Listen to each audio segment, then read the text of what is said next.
Monty Brewster, he's a relief pitcher, plays for the Hackensack Bulls.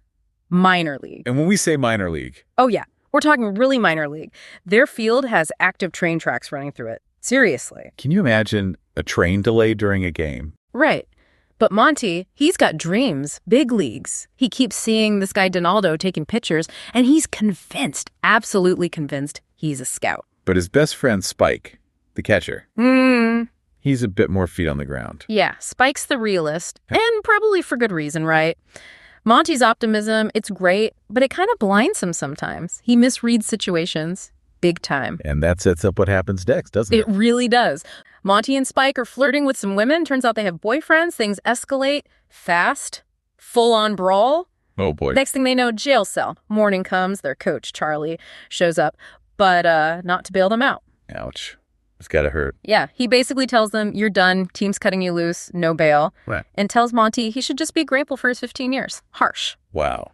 So rock bottom, basically, Yeah. Career over, in jail. Pretty much. But then, just as they're about to get shipped back to the cells, guess who appears? Donaldo. Yeah. The scout. Donaldo. He offers to pay their bail, $3,000 plus fines.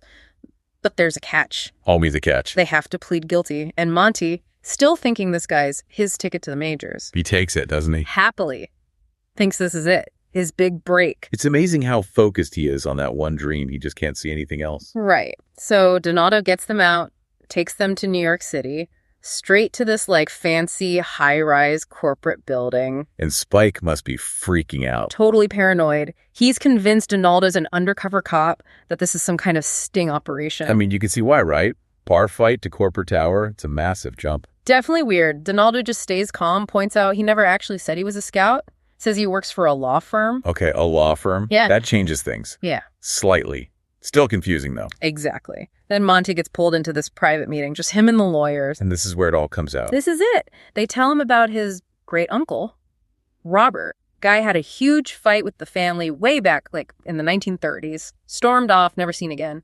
A long-lost relative. Classic. But here's the thing. Robert didn't just disappear. He became insanely wealthy, one of the richest men in the country, and he just died. Monty, he's the sole living heir. Wow. So, instant billionaire?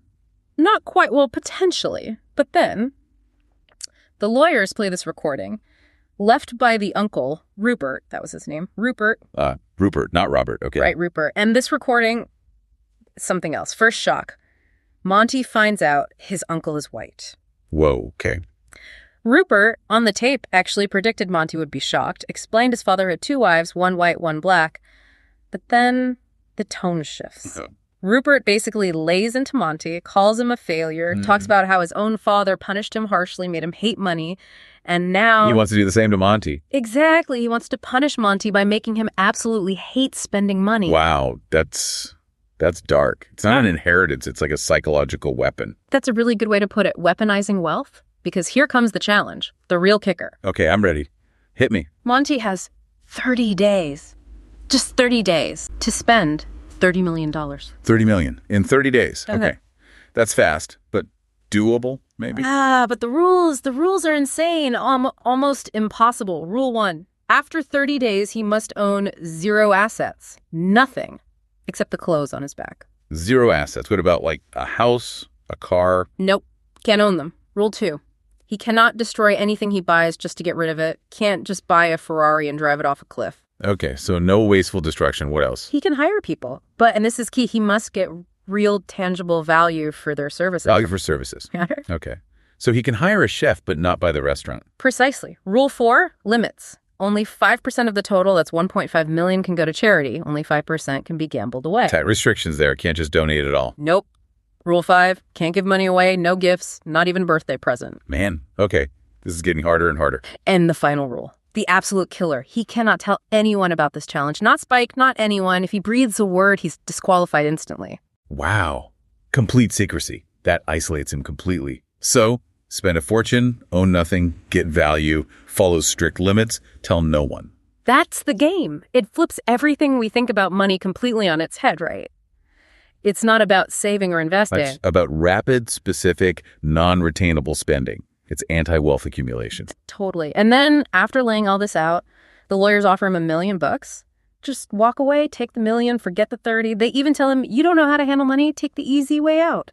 That's a huge temptation. A guaranteed $1 million versus this insane, maybe impossible task. It's like Rupert wanted him to fail or at least suffer trying. It feels like it, but Monty finds out if he fails or if he walks away, the entire fortune, the rest of the $300 million goes to the law firm. Ah, there's the motivation for the firm. Yeah. They benefit if he fails. Big time. So Monty hesitates, but he takes the challenge. Of course he does. And that's when Angela is introduced. She works for the law firm. Her job, follow Monty everywhere, track every single penny he spends, make sure he doesn't cheat. The watchdog. Okay. Yeah. So she knows the rules, but not the why behind them. Exactly. She just sees a guy spending money like crazy, and her job is to document it. Creates a very interesting dynamic. I bet. So how does he even start? Day one, $30 million to spend. Okay, get this. First stop. The bank. He withdraws $3 million in cash. $3 million cash. Okay, that's a statement. And he demands a no-interest account for the rest. Angela's baffled, obviously, because who does that? Then he sees the bank's security team. Oh, no, what now? Hires them, all of them, on the spot as his personal bodyguards, paying them huge salaries. Okay, that fits the value for services rule, I guess. Yeah. Pure service, no asset, but still. Wow. Spike is naturally freaking out. What are you doing, Monty? But Monty just says, I got a plan, Spike. Does he, though? Or is he just winging it? A bit of both, I think. Then he calls Charlie, the old coach, offers to rent the entire Bulls team, promises new uniforms, better bus, higher pay. And Charlie? Hangs up on him, thinks he's lost his You mind. can't blame him, really. So Monty flags down a random cab, hires the driver as his personal chauffeur, huge salary. Angela points out he could hire a whole fleet of limos for that kind of money. And Monty says, Great idea. Tells the cabbie to go hire a fleet. By now, there's a crowd gathering outside the bank watching this crazy millionaire. yeah, word gets around fast. So Monty invites everyone in the crowd to a super fancy restaurant, buys rounds of the most expensive wine, tells the classical musicians to ditch the slow stuff and play something upbeat. He's creating experiences, shared consumption. That fits the rules, spending money without getting anything tangible back. He's learning fast. He is. But then things get complicated. New people enter the picture. He starts flirting with Angela, the accountant. Risky move, flirting with the watchdog. She tells him she's engaged to a guy named Warren. He's a lawyer, does a lot of charity work. Angela tells Monty straight up, you can't buy everything. Setting boundaries. Interesting. Meanwhile, news about Monty, the eccentric millionaire, is everywhere. He checks into a hotel, pays 10 times the asking price for the top 2 floors. Then, in front of everyone, he declares Spike the vice president of his new corporation, whatever that is. Giving Spike a title. Still no assets, but maybe some perceived value. Maybe. Then Warren, Angela's fiance, shows up to pick her up. Monty gets talking to him, finds out Warren knows a ton about art. Uh-oh. I see where this is going. Yep. Monty hires Warren on the spot as his personal decorator. Massive salary. Angela is absolutely horrified. I can imagine. Her fiancé now working for this crazy guy she's supposed to be monitoring. Talk about conflict of interest. Oh, it gets worse. Much worse. Turns out Warren's law firm, the same firm Angela works for, the one handling the will they make Warren a deal. Let me guess. Spy on Monty. Bingo. They tell him make sure Monty fails. If he does, the firm gets the hundreds of millions and you get a big fat reward. Wow. So the firm itself is actively trying to sabotage him, using Angela's fiancé. Exactly. And they tell Warren, don't tell Angela. That is cold. So Warren's playing both sides. Totally. Meanwhile, Monty's office is just filling up. Hundreds of people hired for random jobs. He even hires an impersonator to pretend to be him sometimes. Just burning cash on salaries. Value for services. Right. And Warren, as the new decorator, hires his ex-wife, Marilyn, who's a professional decorator. Oh, come on. That's just asking for drama with Angela. Huge drama potential. Then Monty approves this absolutely bonkers investment. $3 million to transport an iceberg from the North Pole to Africa for fresh water. An iceberg? Seriously. Spike and Angela must have objected. Big time. They both think it's a total scam. Monty ignores them. He also hires a professional gambler to handle his 5% gambling allowance. Bet on horses, sports, whatever, just spend it. Okay, the iceberg is risky. Could be seen as destroying value if it melts, which violates the rules. The gambling is within limits, though. And then Charlie, the old coach, finally calls back, probably heard about the money. Monty tells him the plan. The Hackenack Bulls are going to play the New York Yankees. An exhibition game. What? That's huge. The cost must be astronomical. Exactly. Helicopters pick up the team. Brand new uniforms, peanuts for everyone. The lawyers watching all this start to wonder, maybe they underestimated this guy. Yeah, spending millions on a single baseball game.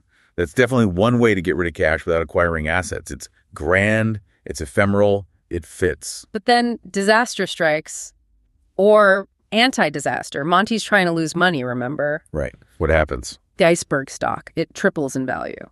No, he make money. Yep. And the gambler wins every single bet. He made a fortune. Oh, man. That's the worst possible outcome for Monty. He's got new assets, Right. profit. He panics, absolutely freaks out, immediately sells the iceberg stock, probably takes a loss just to get rid of it fast, and donates all the gambling winnings to charity, even though he's only allowed 5%. But he can't exceed the charity limit either. Yeah. This is the paradox, isn't it? Success is failure. Making money is losing the game. He's literally fighting against profit. Exactly. He has to actively avoid making money. How crazy is that? And this pressure, it starts hitting his relationships. Marilyn finishes decorating the hotel suite. It looks amazing. Monty says, great, now do it again. I want more. Just to spend money. Burning through cash on redecoration. Okay. Angela has lunch with him, and she's actually starting to see his generosity. Maybe he's not so bad, but minor car accident. Okay. Monty goes completely overboard, pays for the other driver's car repairs, full medical checkup, physical therapy, and then finds out the driver has 2 ex-wives he owes alimony to. Oh, no. Don't tell me. Monty pays off all the back alimony. Angela sees this and just loses it. Yells at him right there in the street. This is insane. You're throwing money away. Because from her perspective, without knowing the rules, it is insane. It looks incredibly wasteful and irresponsible. She can't understand the hidden logic. And Warren sees this whole public argument. Marilyn, his ex-wife, is there too, and she says to Warren, maybe Angela isn't the right partner for you, planting seeds of doubt. Warren's definitely playing a long game here, using the chaos Monty creates. Later, Warren has dinner with Angela, suggests her feelings for Monty are changing, that she's falling for him. Big fight. Angela storms out. He's trying to isolate her, drive a wedge between them. Because Angela, with her integrity, might be a threat to the firm's plan if she figures things out. Seems like it. Then Monty has another spending idea. He buys 5 cases of super rare 114-year-old wine. Okay, that's an asset. Unless he opens them all immediately at a huge public reception and shares them with everyone, which he does. Consumed. No asset left. clever. Expensive, but clever. But then Spike and the financial advisor Monty hired, the one he ignores, they come to him all excited. Guess what? We invested some of your money behind your back. We made $10 million. Are you kidding me? More accidental profit? From his own friends trying to help. Monty just about has a heart attack. He's trying so hard to get to zero, and people keep making him richer. It's like the universe is conspiring against his goal of poverty. So he needs a new, massive way to spend. He sees a news report about how much money politicians waste on mayoral campaigns. Oh, I like where this is going. He decides to run for mayor of New York City. Not to win, obviously. Purely to spend millions on the campaign, political ads, rallies, staff. It's a perfect money sink with no tangible asset at the end. That's actually brilliant in a completely crazy way. Angela hears about it and thinks, finally, he's doing something good with the money. Civic duty. She still has no idea. The dramatic irony is killing me. And his campaign slogan. It's bizarre, basically. Vote for none of the above. Don't vote for me. Don't vote for anyone. All politicians are terrible. Wait, that's his actual platform? Yep. He runs these ads nationwide, just trashing the whole system. And guess what? People love it. Yeah. His brutal honesty makes him incredibly popular. He starts soaring in the polls. That backfired spectacularly. He tried to waste money on a losing campaign and accidentally became popular. Hilarious, right? The other candidates are furious, obviously. They sue him for emotional distress or something. And Monty Happily pays the fine. $4 million. Gone. Value received. Settling a lawsuit. Perfect. He's getting good at finding these loopholes. Expensive, but effective. Okay, so it's the final stretch. The day of the big Yankees game arrives. Monty gives the Bulls a pep talk. A train goes by the stadium with his Vote Nobody campaign ads on the side. That's amazing. He actually pitches pretty well for a few innings. The Bulls even score some runs against the Yankees. Spike gets a batter thrown out by yelling insults about his wife from behind the plate. Classic Spike. Sounds like a memorable game, win or lose. Meanwhile, Warren, being sneaky, returns all the fancy furniture Monty had rented for his hotel suite, gets the $20,000 deposit back, pockets it probably. Keeping track of that 20 grand? Okay. The Bulls end up losing, of course, but Coach Charlie tells Monty he's proud of them. It was something special. But then an executive from the law firm warns Monty. If he wins the election, the mayoral salary counts as an asset. Can't have that.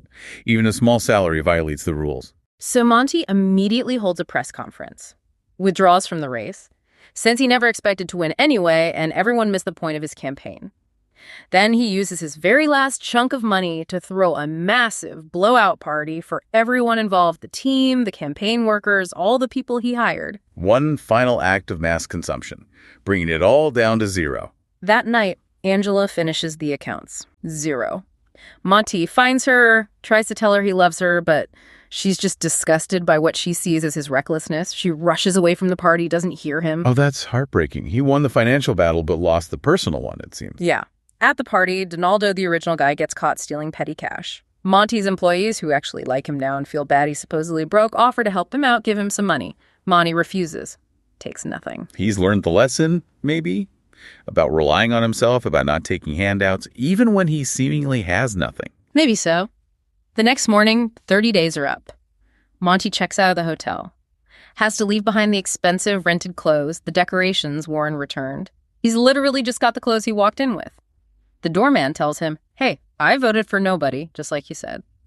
Turns out, so many people did that. Nobody won the election. A hung election because of his protest campaign. Yeah. That's incredible. So Monty heads to the lawyer's office. Midnight deadline is minutes away. He's resigned. He thinks he failed somewhere. He's ready to give up the inheritance. Gets in the elevator. And who's there? Warren.